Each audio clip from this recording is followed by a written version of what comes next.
I think I have a question particularly. We've seen instruments across Africa where there's always a question hovering around how this instrument is passed down to generations. How do you think the Valiha is passed down through generations? Bear in mind that now it's being used. It's not only used in spiritual or religious settings. We now have it influencing other genres across Madagascar, and even fusions are outside Madagascar. So how do you think this instrument has been passed down through generations? They have like institutions that teach these instruments, or is it just based on oral traditions? Emmanuel, what do you think?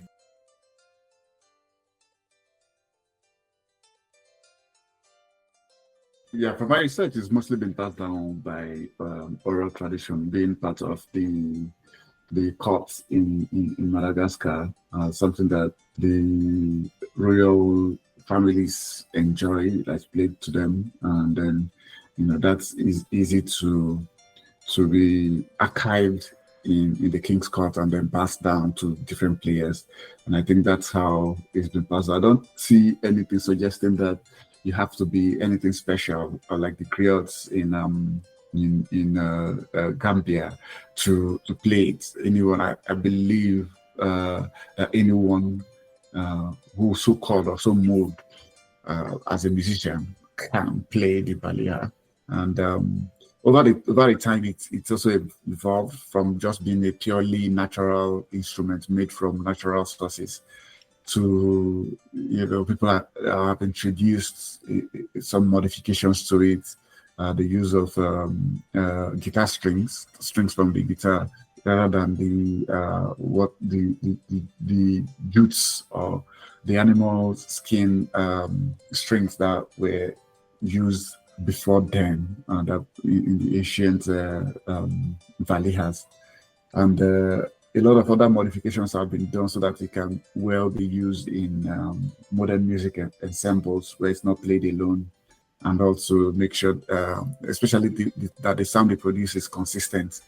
And yeah, I think people have just taken it upon themselves as a society to continue the knowledge and the propagation of this instrument sustained over time. I don't think there's anything institutional that's helped it um, along the way. Yeah, very interesting, Emmanuel. Thank you very much. And also, and I know also mentioned earlier about the gendered restrictions surrounding the instruments, and how that wall of restriction has been brought down in recent times, and we see both men and women interested in these instruments, learning and playing great, delightful melodies from the Valiha. So, thank you so much for also giving us clarity that these restrictions or limitations are not done by class like the way we see with West African griots. So the next question I have is about I mentioned earlier about this instrument evolving past its seclusion to just religious music, or tied around spirituality, it being mixed or fused with more secular and popular genres across Africa and all over the world. So can you give us a specific or just an insight into artists who have mixed the sound of the Valiha with other music style, whether it's a Malagasy music style or just general popular music that we have?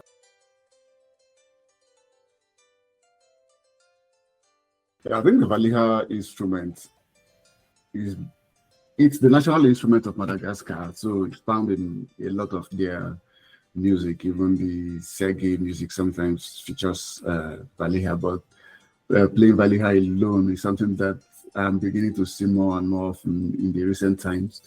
There is this artist who's very popular with the Valiha. He's Justin Valley. Um, which I think is a short for Valiha as well. But his full name is Justin Rakotondras. Difficult to pronounce. Rakotondraswa.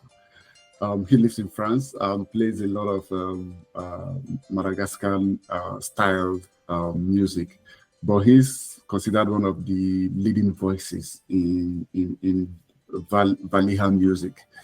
There's also been some recent adaptations of Valiha in pop scene. He majorly does Valiha in jazzy and Madagascar styled music, but there's also been recent adaptations in pop music. An instance is Sapiki Valiha, and a recent single released by Radu Fensu.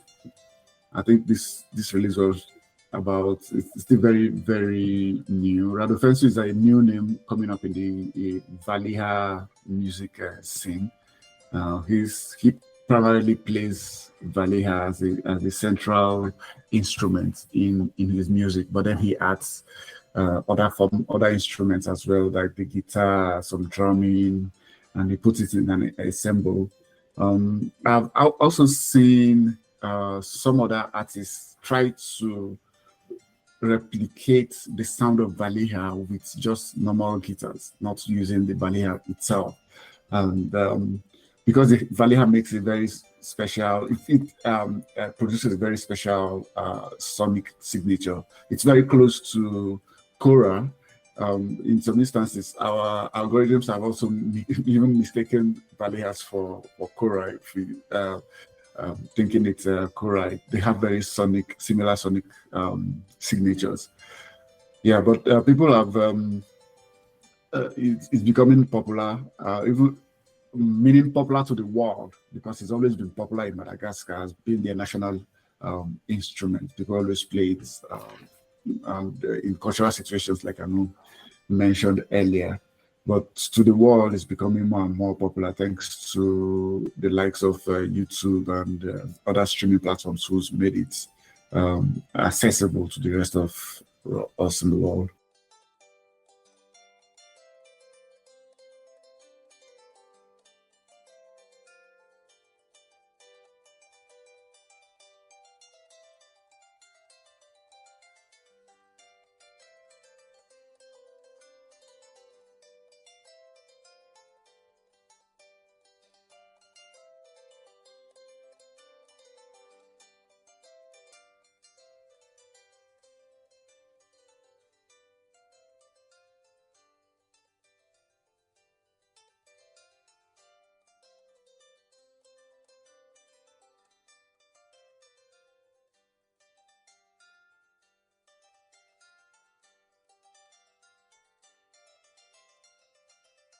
Thank you very much, Emmanuel, for sharing your thoughts with us. I also am aware of Justin Valley. He is one of the popular contemporary Valiha players, and also we have the likes of Rajeri, who is also a very prominent player. Also, the Tariq Asami. I don't know if Tariq Asami is an individual or maybe like a group name, but yeah, that name is also very popular when you are talking about the Valiha. Also, the mention of Raduf Ensu, yeah, and the recent release you mentioned, the Sapik for Valiha. Sapik actually is a dance genre from Madagascar. It kind of features a lot of fast guitar rhythms. So it's actually interesting to see and hear the Valila being fused with such fast-paced style of music, because when you look at the Valila and Valihan, the likes of Justin Valley playing, you will just hear this relaxing melody that comes from this instrument. So it's quite interesting to see it being featured in such fast-paced music like the sapik. Then also coming to a more world music genre, I've heard it in pop and soul. The likes of Kate Bush, as at the 1990s, she fused Valiha with a more pop sound, and the instrument then was played by her elder brother, actually, Paddy Bush. I don't know where he learned that instrument from, but he was but a more maybe not so recent. I think 2012 he had he featured in one of Justin Valley's performances, live performances, where he played a similar instrument to the Valiha, the Maravani, which is also a popular instrument in Madagascar. So yeah, that's another example of this beautiful Malagasy instruments featuring in world music. I don't know if you have anything else to add. Yes, thank you very much. It's been quite insightful. I would just take it more of the more contemporary, how I put it, on the more contemporary work Rajeri has done, considering his background, the unfortunate incidents that he experienced while he was 11 months old, and losing his arms after he was his fingers, and then finding a way around to play the instrument. We also see that aside the traditional use of the Valiha, we've seen what Rajeri has also done in terms of contemporary use of the instrument, in terms of, for example, I know that he's been able to set up an orchestra and then different music festivals around the Valiha in his own in Madagascar, which usually, as I said, initially was more of traditional, the rites, the spiritual, the religious ceremonies, the circumcision and all that. But he now was able to elevate it from being one of those traditional things we used to do, and then turning it around, bringing a new perspective to that instrument in terms of the orchestra, the first Valiant orchestra that he was able to set up in Madagascar. Aside that, I also see that he had a joint play. Okay, I think it's the other person that had a joint play with Sisiko.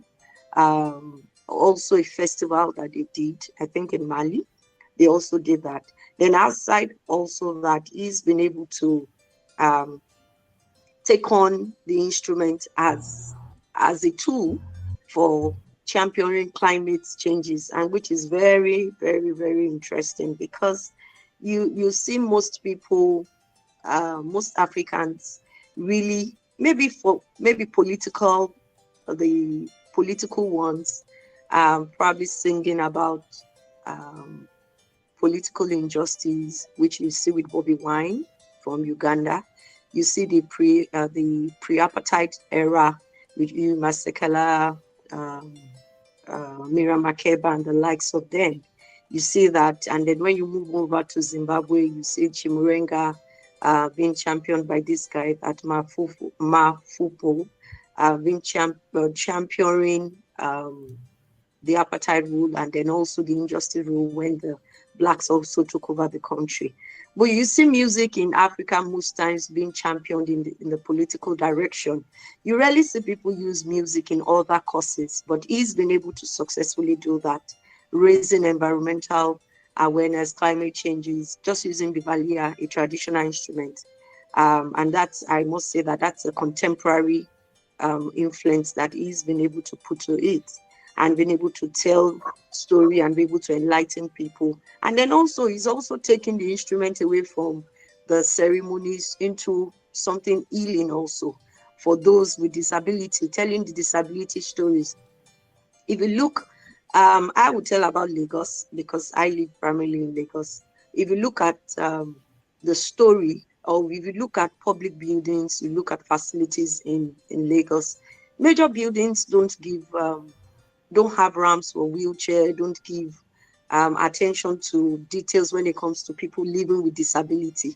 But we've seen a man that's been there, experienced it, also been able to tell and champion the cause for people living with disabilities to be able to tell, bring healing to them with this instrument. That's contemporary use also, that he is able to turn around from what we know as a traditional instrument, and being able to champion different causes, and then also be able to collaborate with all the African icons across Africa, and then start up orchestra here and there in festivals in Madagascar and then in France and a couple of other European nations. So I think that's what I'll just say to that, in addition to what has been said. Thank you. Yeah, very interesting. Thank you very much, Anu. I think I have a follow-up question to this about Rajari guy. He plays the instrument without arms. Yeah, I didn't catch that. Without fingers. Oh, without. He lost use of his fingers. Yes, That, fingers. that's very, Apologies. very interesting. Fingers. Because, Yeah, because for, he's playing a cordophone. mm, yeah, it's very, that, wow. Thank you very much. Thank you so much for Okay. mentioning that. That's a very, very interesting life he's living, really.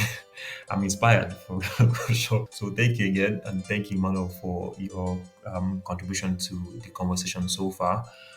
I think it's been an interesting one, debating about the origin and also talking about its influence in more contemporary music and how more contemporary artists are adapting it to modern styles like sapik and pop and even just around collaborations with other African artists, similar instruments.